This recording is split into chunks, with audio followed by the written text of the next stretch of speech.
Well, hello everyone. Thank you for tuning in, and thanks for the American section to invite me to present this webinar on Theosophy, Raw and Unfiltered. I suppose I should just say a few words about myself to begin with. I'm presently the National Secretary of the Theosophical Society in Australia, and I joined the TS in 1979 and almost immediately became a very avid student of both H.P. Blavatsky and the Vedanta, which has been an abiding interest for me all of these years. And so I suppose I should also mention that I have a PhD in the history and philosophy of science, which has been another abiding interest of mine and filters through one way or another into a lot of my work in the TS.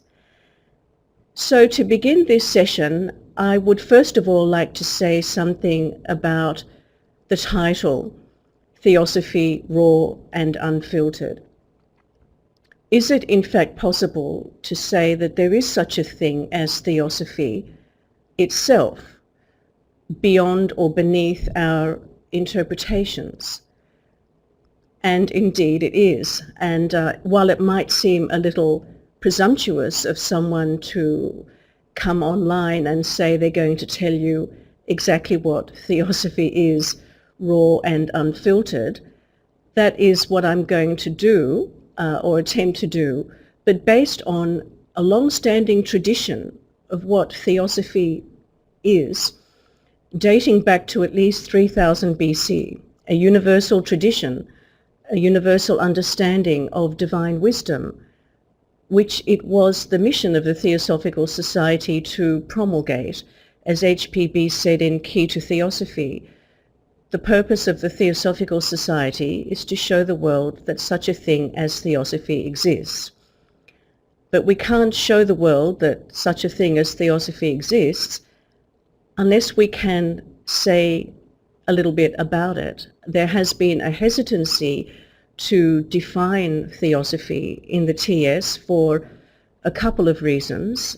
One is that the word theosophy is not defined in the Constitution of the Theosophical Society, and the other is the Freedom of Thought resolution. I think that the Freedom of Thought resolution, which is something that all members of the TS hold dear, but it also causes us to have an unwarranted fear of being dogmatic, even to the point that we seem unwilling or sometimes unable to even define the subject matter that this membership association is concerned with, and which is theosophy. So I would like to show in these few sessions some of the ways in which theosophy has been treated and understood by sages in the past, and how that understanding has filtered through very, very directly into the work of H.P. Blavatsky and beyond her as well. Now the filters mentioned in the title, Theosophy, Raw and Unfiltered. It is my understanding that for people in the Theosophical Society, they have come to theosophy through a number of layers of filters.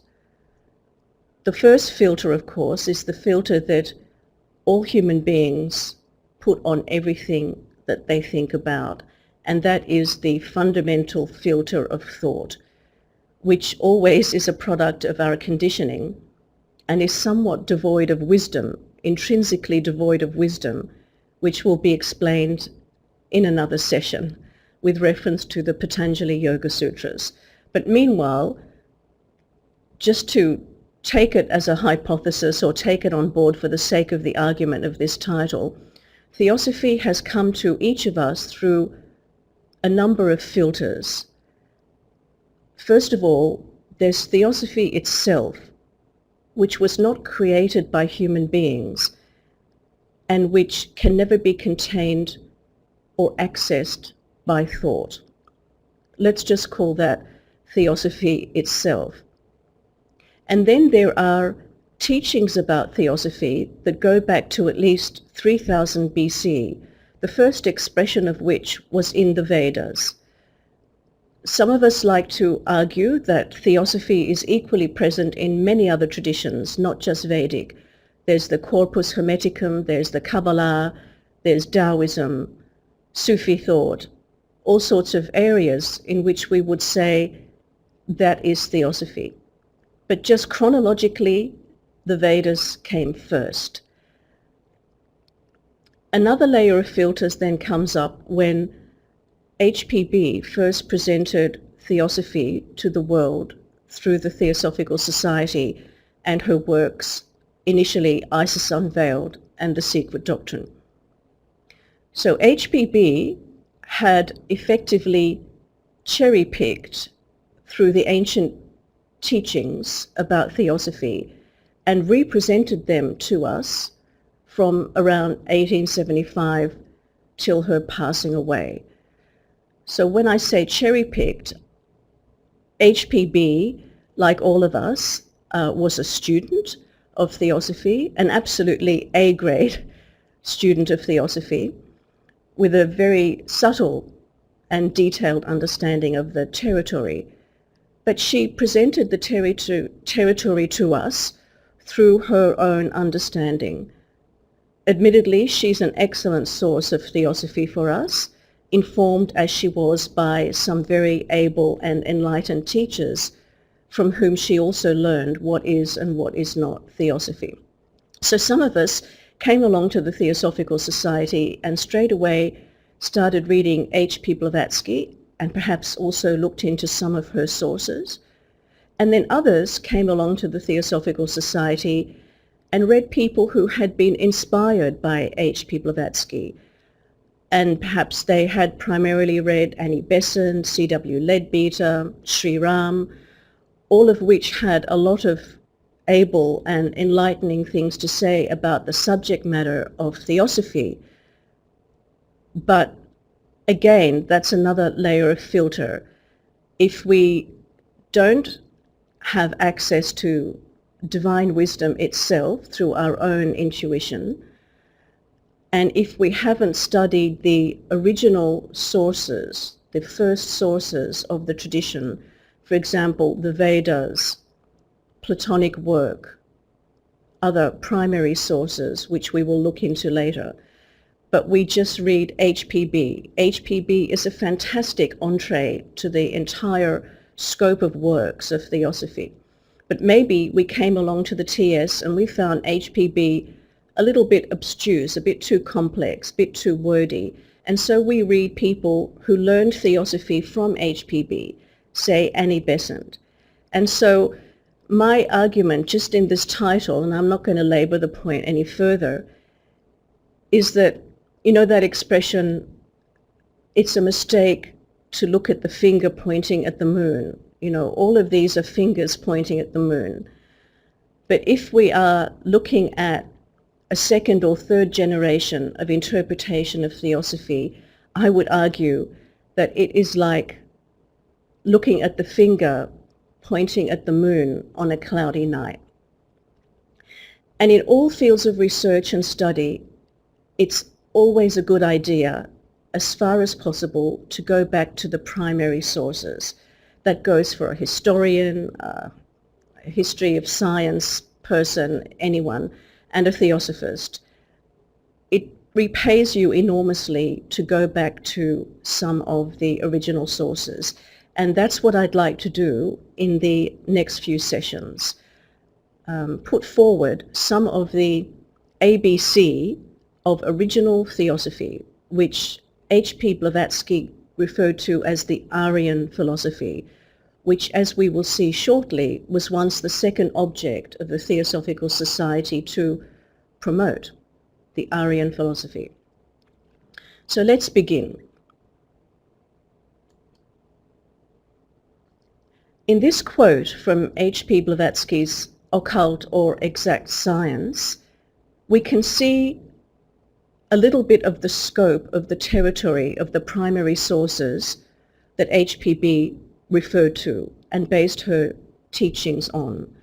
She says, about 10 years ago, when Isis Unveiled was being written, The most important point the work aimed at was the demonstration of the following: the reality of the occult in nature, the thorough knowledge of and familiarity with all such occult domains amongst certain men, and their mastery therein.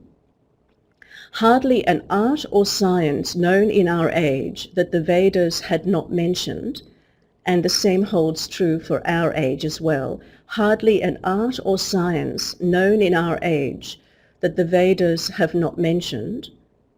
And finally, that hundreds of things, especially mysteries of nature in abscondito, as the alchemists called it, were known to the Aryas of the pre-Mahabharata period, which are unknown to us, the modern sages of the 19th century. And that includes the modern sages now of the 21st century. So these are some of the primary sources for HPB. The knowledge of the occult in nature through the knowledge of her teachers, the authors of the Mahatma letters, the Vedas, including their Upanishads, and the Aryan philosophy of the pre-Mahabharata period. So we could say perhaps that for us in the TS, there are four main levels or four main avenues of education about Theosophy. The full spectrum of Theosophy as it is encountered in the Theosophical Society. Theosophy itself, which we have not yet defined, which is beyond thought or conception, and in fact was not created by thought.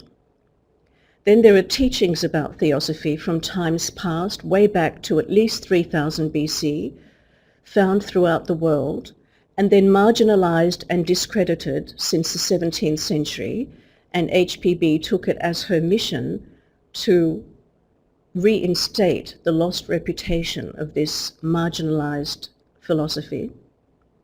Then there are the writings of H.P. Blavatsky and her teachers, which were based heavily on the original teachings, and for her teachers perhaps based heavily on insights into Theosophy itself. In other words, direct intuitive perception.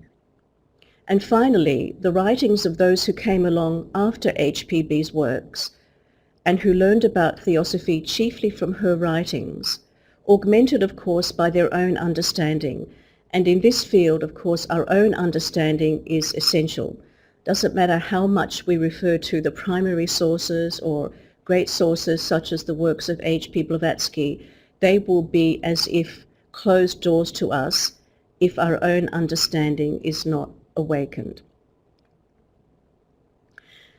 She and I have mentioned the Aryan philosophy, and formerly it was the second object of the Theosophical Society to study Aryan religion, literature and science. That was the object, the second object, which is now, as we know, the study of comparative religion, philosophy and science, which is to me a somewhat watered down version of the original object, which was very clearly and plainly to study Aryan literature, religion and science.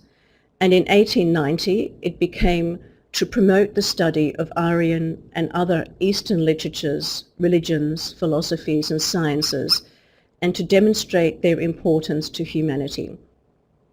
The second part of that object in 1890 is quite an important one.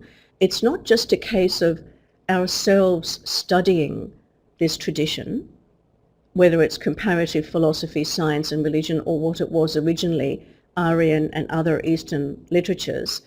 It's not just a question of my studying them for my own edification. The mission of the Theosophical Society was also to demonstrate their importance to humanity. And I think that that is still a very relevant mission, to demonstrate the importance of this philosophy to humanity. And I think we have been rather shy about that compared to the missionary zeal exhibited by some of our founders and the early leaders in the Theosophical Society. Now, if we want a little further elucidation about what exactly is meant by HPB when she refers to Aryan and other Eastern literatures, I can point out that I didn't put a slide for this, but what she mentioned in that connection, the Aryan philosophy for her was chiefly the Vedas, and we would include their Upanishads, the writings of Shankaracharya, the Patanjali Yoga Sutras, and the insights of numerous other mystics and sages in that tradition which she didn't name, but which we can see dotted throughout the Secret Doctrine and Isis Unveiled. But her main sources were Vedic and the Patanjali Yoga Sutras, and especially the teaching of Advaita Vedanta of Shankaracharya. Of course, she also refers to what she calls ancient Buddhism or old Buddhism. For her and for the authors of the Mahatma letters, the tradition from which they speak, which HPB described as cis-Himalayan or trans-Himalayan, is a blend of Vedanta and old Buddhism from the source of them both, a very ancient source from which the two streams, Vedanta and Buddhism, later came to flow. And in the remainder of this session and in some of the subsequent sessions, I would like to try to present some of the ABC, the Aryan ABC, the building blocks of this philosophy, which, when we have them under our belt, so much that remains mysterious about H.P. Blavatsky's works or the Mahatma letters becomes so much clearer. The building blocks that I'm selecting come from the Lego set with which the authors of the Mahatma letters would have played when they were baby adepts, if they grew up in South Asia, as seems to be the case. So their background knowledge, their background tradition, which might seem a little bit which would be a rather hard ask, were it not for the fact that much can be conveyed about this tradition in just understanding the meaning of 5 simple words, which we will see in a moment. I'm just going to have a look over to this chat box.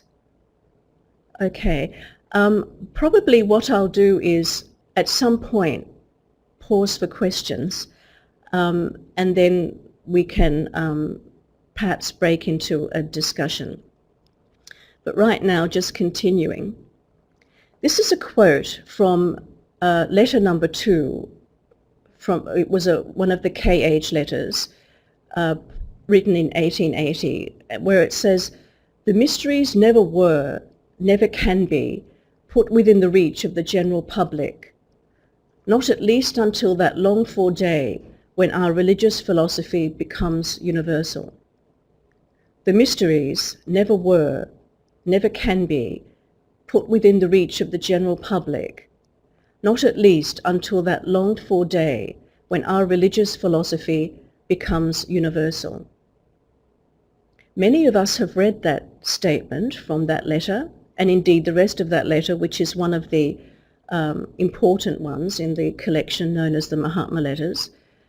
But I wonder if many people have paused to actually tease out what actually is their religious philosophy. Well, there's no prizes for guessing. It's the Aryan philosophy, which we will be outlining in the rest of this session. But the point here is just that until that philosophy becomes universal, it would not be possible for the mysteries of which they speak to be put within the reach of the general public. And I would also argue it would be not possible to understand much of theosophical literature without understanding their religious philosophy. One example of a likely misunderstanding in the absence of knowing the ABC of the Aryan tradition is in this sentence, or 2 sentences, from a letter known as the Mahachohan's letter, which many people in the Theosophical Society now and in the past have regarded as something of a template for our work in the Theosophical Society. So a great letter to read and explore later on. But for now, I would just like to take these two sentences and explain what I think could be an inevitable misunderstanding. All of us have to get rid of our own ego, the illusory apparent self, to recognize our true self in a transcendental divine life. But if we would not be selfish, we must strive to make other people see that truth, to recognize the reality of that transcendental self. The second sentence there, but if we would not be selfish, we must strive to make other people see that truth, refers back, in a sense, to the original second object of the Theosophical Society, which was not only to study and assimilate the truths, but to promote their importance to humanity. So it's not just to recognize the truths ourselves, but to strive to make other people see their relevance and realize those truths. But now for the first sentence. All of us have to get rid of our own ego, the illusory apparent self. I wonder how many people, perhaps coming from a Christian background, would regard that as an injunction to be more humble, to be meek, to be good people, to put other people first, that kind of thing. Maybe to be like good Christians. So to get rid of our own ego, it could also strike the unwary reader as impossible, possibly unhealthy. Maybe it would lead to, maybe it's promoting some kind of a sense of low self-esteem. Maybe people reading that from outside the TS would think that this is some kind of like a self-deprecating membership association. But the statement here, to get rid of our own ego, the illusory apparent self, is a technical, it's not a poetic or value judgment kind of statement to make. It's referring actually to the truth about the constitution of the human being. That at some levels, we are actually parading as a false self, or rather, the real self, the true self that I am, is concealed within a number of layers of vehicles or bodies, which are the apparent self. We'll look into that a little bit more in a moment. To recognize our true self in a transcendental divine life. Again, the word transcendental could be taken to mean almost as if it was some sort of a flowery expression. Transcendental, high, better, really good, some great divine life. But actually transcendental divine life is again a technical term referring to an actual location, a discernible, almost like somewhere that has a kind of a, geographical location that we need to learn where to look to see that place. So this statement is possibly a statement which people coming from outside into the TS or new members of the TS might take to mean an injunction to make ourselves more humble. But it's important to realize that there is a critical difference between being good and transcendence in this philosophy. In the Aryan philosophy and in Theosophy, there is a very important difference between being good and transcending.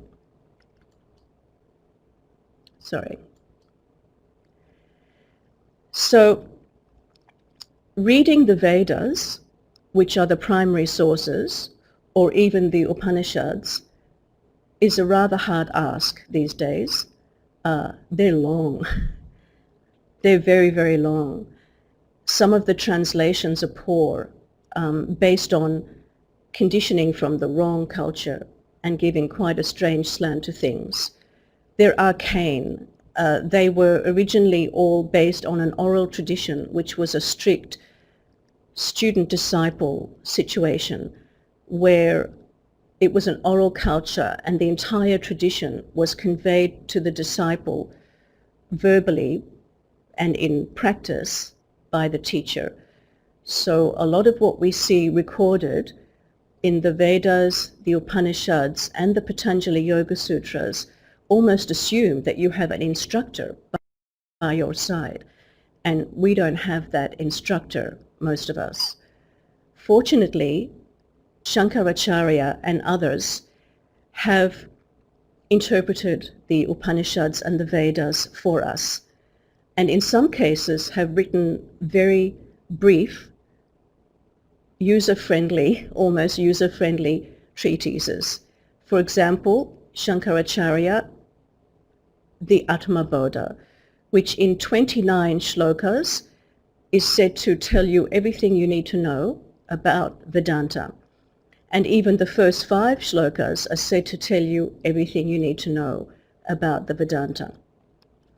So, referring to Shankaracharya's teachings, I would now like to try to convey some of the building blocks of the Aryan philosophy. First of all, the 3 categories of existence, according to Adi Shankaracharya, who lived approximately from 788 to 820 AD. 3 categories of existence. Now, before looking at the left of that slide, can we just focus on the concept that there are 3 categories of existence? Because if there are 3 categories of existence, or however many categories of existence there may be, what that means as a concept is that everything in life, every object, every experience, every being could be explained by reference to one of those 3 categories, so that everything that exists in one of those 3 modes. So let's look at what the modes are, or what the categories of existence are, just briefly. The first one, and absolutely the primary one, is Sat, that which is permanently existing, the permanently real, the eternal, pure being, boundless being, unconditioned consciousness. In the dictionary, the word Sat also means occurring, real, actual. It means good, true. In the motto of the Theosophical Society, Satyan Paro Nasti Dharma, Satyan, which is Sat, is translated as truth. There is no religion or dharma higher than truth. But the word truth, as we understand it mostly in the West, could give a false impression of what is meant in the motto of the Theosophical Society and also in the dictionary. I've taken these meanings, by the way, from the Monier-Williams Sanskrit Dictionary.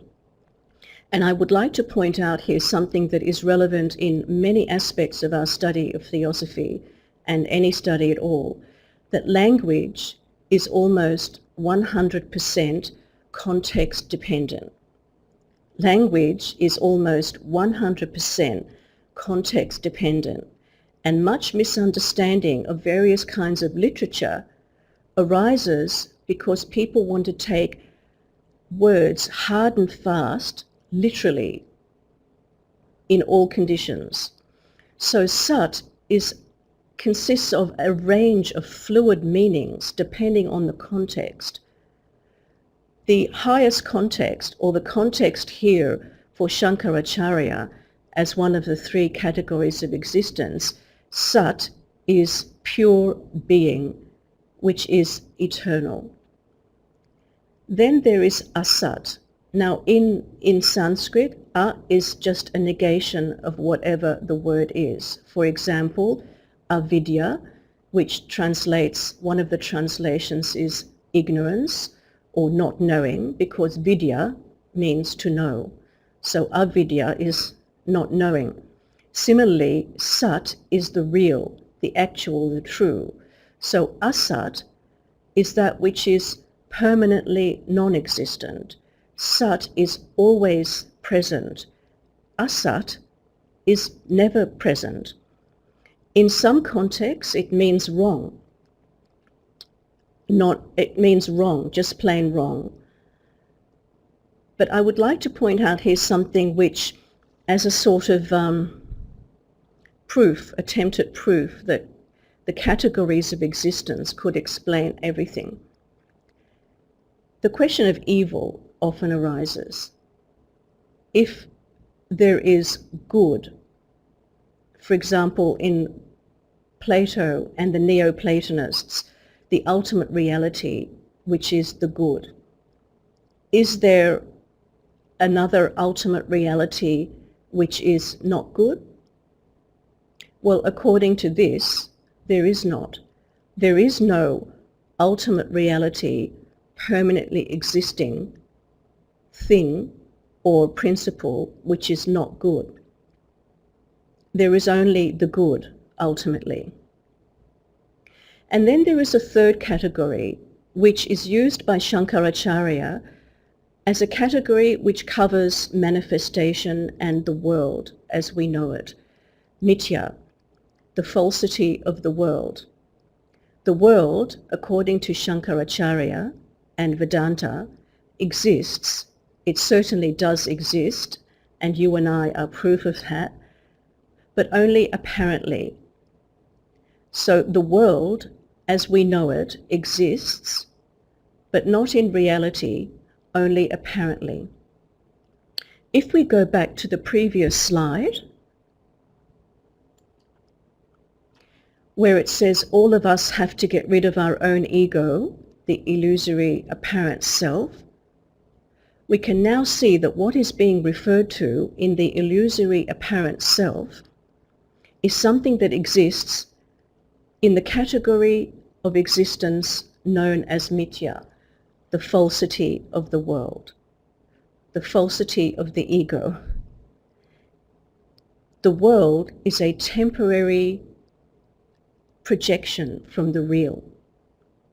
My ego is a temporary projection from the real self, from the self that I really am, the transcendental divine life. So there is the eternal real, which is pure being, boundless consciousness, present everywhere and in everyone, but which is covered over by the world. And the world is a unique combination of sat and asat, even though ultimately sat prevails.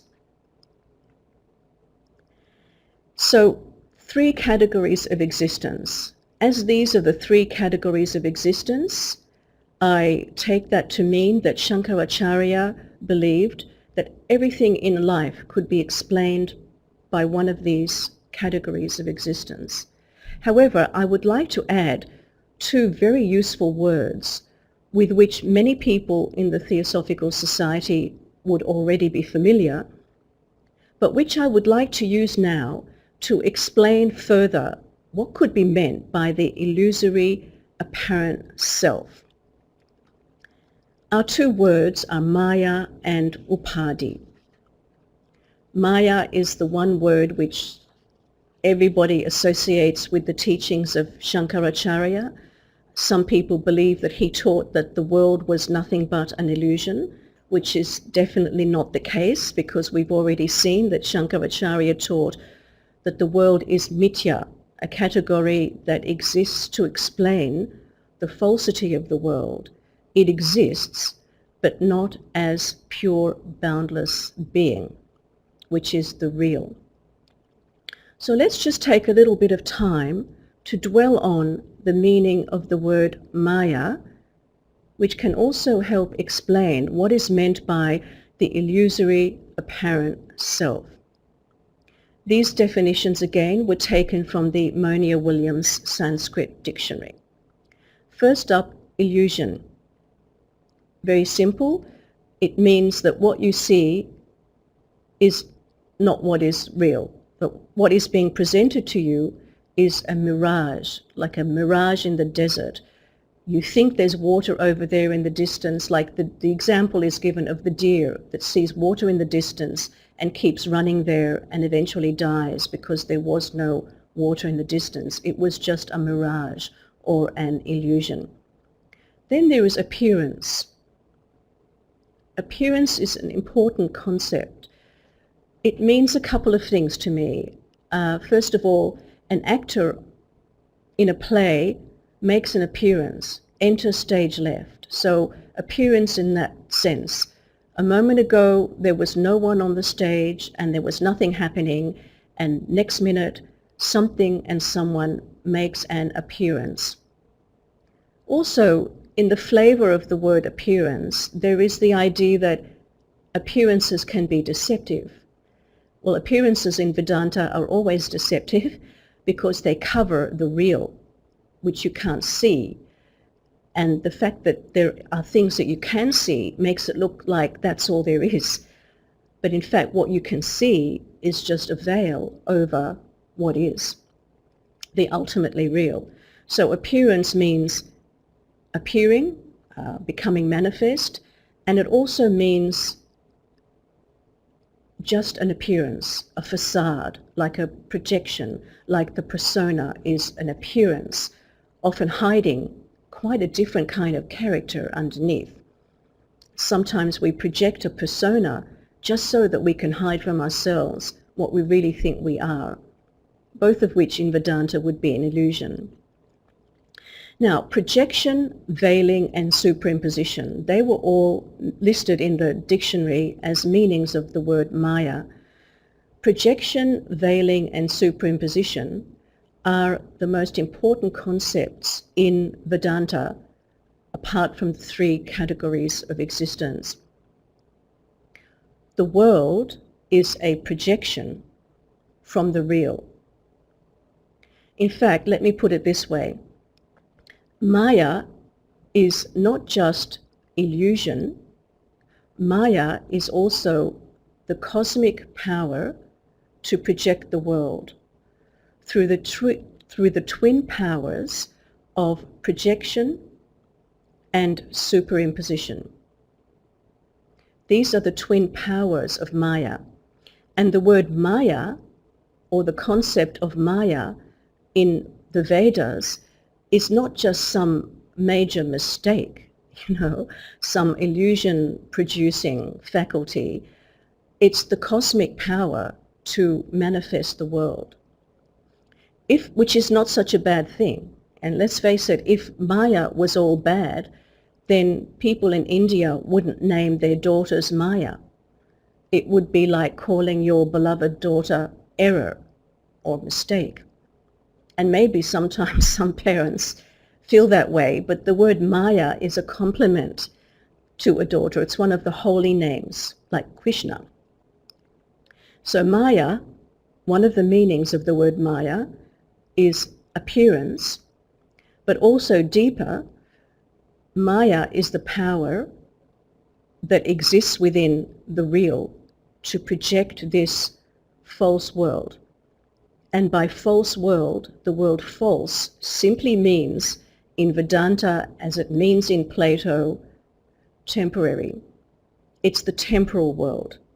It's not false as in incorrect. It's false as in temporary. So Maya is the cosmic power to project from boundless being the world of becoming, the temporal world, which is false only in the sense that it is temporary, and also in the sense that it's a superimposition. It conceals the ultimate reality beyond or behind it. Other meanings of the word Maya in the dictionary include magic, sorcery, and extraordinary power. Sorcery is something that HPB refers to quite a lot in her work. And in her work, sorcery is simply the ordinary, illusory, apparent self taken to an extreme of selfishness.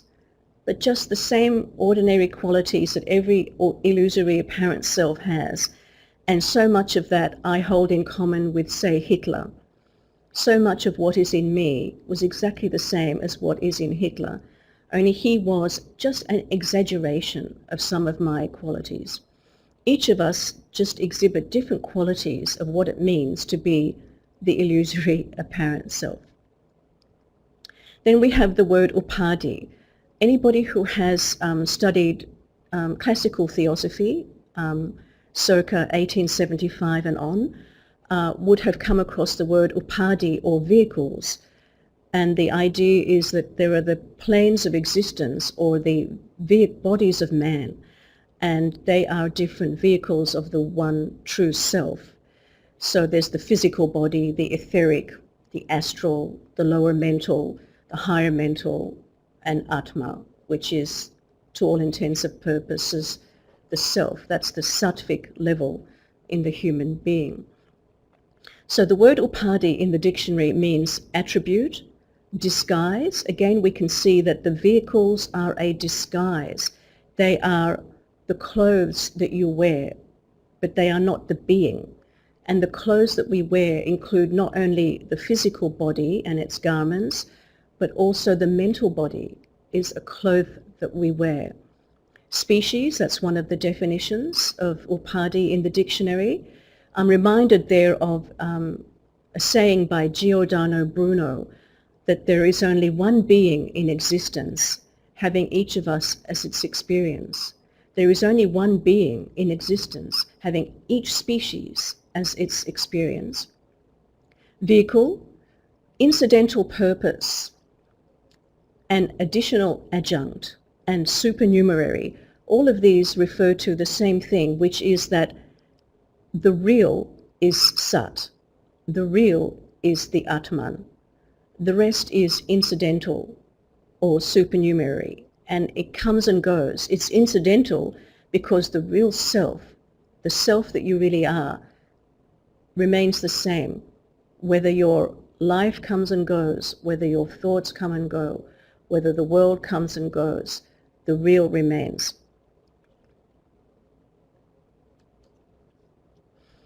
Just as a little exercise in comparative religion, before we close possibly for any questions, I'd like to propose these as alternative words for Shankaracharya's category of existence, Sat, which in Plato's work would be the good.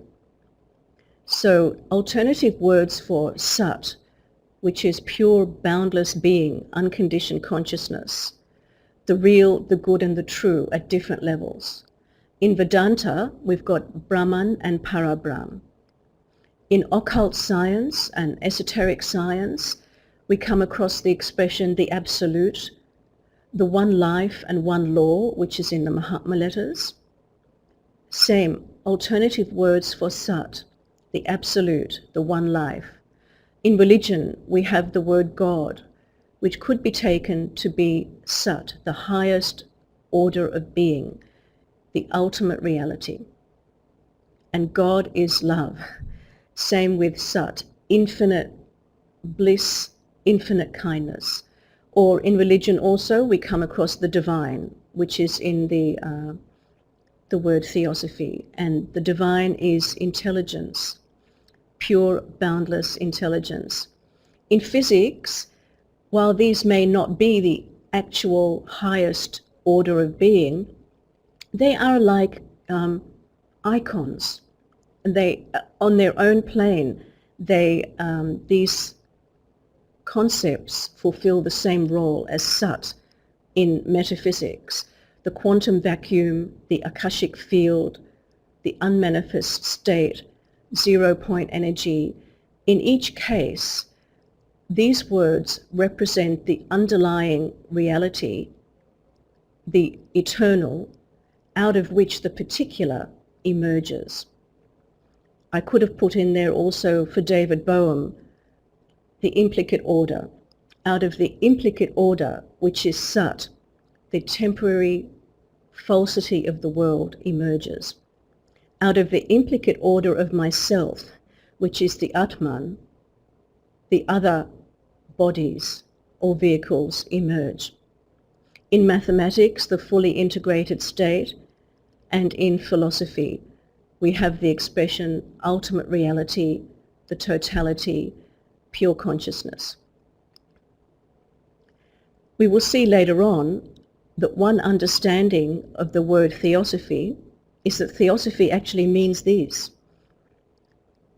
Divine wisdom actually means these. Divine wisdom refers to Sat. It does not refer to Asat, which doesn't exist. It refers to the primary reality, which is eternal, and is beyond or within, deep within, the falsity of the world, which is just a veil over the divine wisdom, which is the only thing that is real. I'd like to just close this session with briefly looking at what I described as my party piece. If I was taking this argument to court, the argument being that the Aryan philosophy, as depicted in this webinar, is fundamental to theosophy, and that it started in the Vedic period and can be shown to go straight directly through the Upanishads, the Patanjali Yoga Sutras, the works of HPB and beyond in the Theosophical Society. My Exhibit A, if I was to take this argument to court, is the work authored by the young J. Krishnamurti when he was, I think, 14 years of age, At the Feet of the Master. At the Feet of the Master is one of what we call the Theosophical Classics, and most people in the Theosophical Society would have read this work, but perhaps without realizing how absolutely Vedic this work is in every possible respect. Let's start just with the title, At the Feet of the Master. At the Feet of the Master is actually a very creditable translation of the word Upanishad, which means, among other things, to sit near the feet of the teacher, to hear the truth, which alone dispels all ignorance. That is what the Upanishad means. Upanishad means to sit near the feet of the teacher or at the feet of the master, to hear the truth, which alone dispels all ignorance. So there we have just the title of the book, Pure Vedanta. So now the dedication. This work was dedicated to those who knock.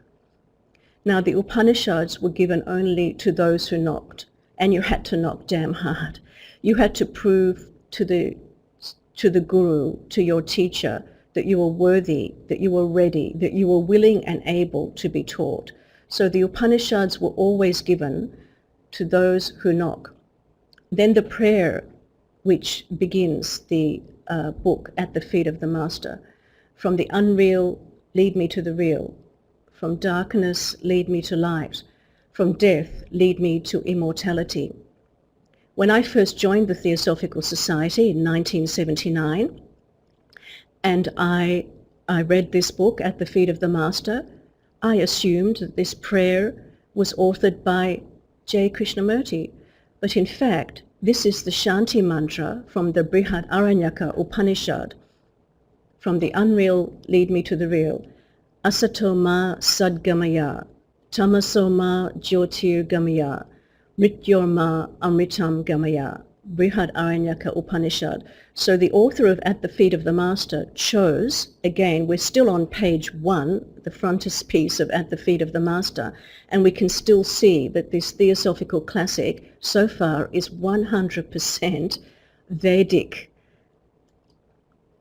Then inside the 4 qualifications for the path. When I first joined the Theosophical Society, I thought this was something that the young J. Krishnamurti and his teachers came up with in 1910, even though he says, these are not my words, they are the words of the master who taught me. So the 4 qualifications on the path in At the Feet of the Master: discrimination, desirelessness, good conduct, 6 points of good conduct, and love. Shankaracharya, 788 to 820, the qualifications for the path: viveka, discrimination or discernment, which in Vedanta is always between the real and the unreal.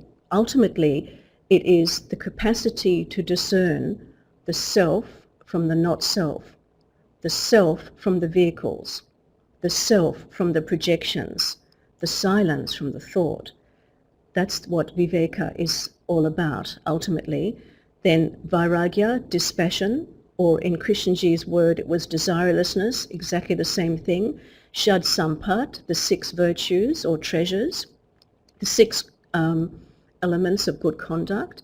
And mumukshutva. Mumukshutva is the one word in At the Feet of the Master that there is a different translation and a slightly different slant than that given by Shankaracharya. Mumukshutva is traditionally translated as the longing or the strong desire for liberation. Krishnji translated as love. And in At the Feet of the Master, he explained that if you have love, all the rest will come. It's the same with mumukshutva. If you have the longing for liberation, all the rest will come. So this is my, Exhibit A, and there will be other exhibits as we go on in other sessions. This is Exhibit A, showing that the Veda went through H.P. Blavatsky, went through Annie Besant, went through this one of the 3 Theosophical classics, and actually also permeates Light on the Path, which we will have one session on later. Now, the point of this exercise before we close for today, the point of this exercise is not to say something facile like Theosophy equals Vedanta. That would be pretty useless even if it was true. I'm not saying Theosophy equals Vedanta, but what I am saying is that if you know the ABC of Vedanta, you will learn much about Theosophy. Much of Theosophy will be plain as day, including things that seem to be quite esoteric or obscure. Once you understand the 3 categories of existence, the meaning of the word Maya at every level, and the meaning of the word Upadhi at every level, you've got almost everything that you need to know about esoteric philosophy and occult science. Thank you very much for listening. See you next week.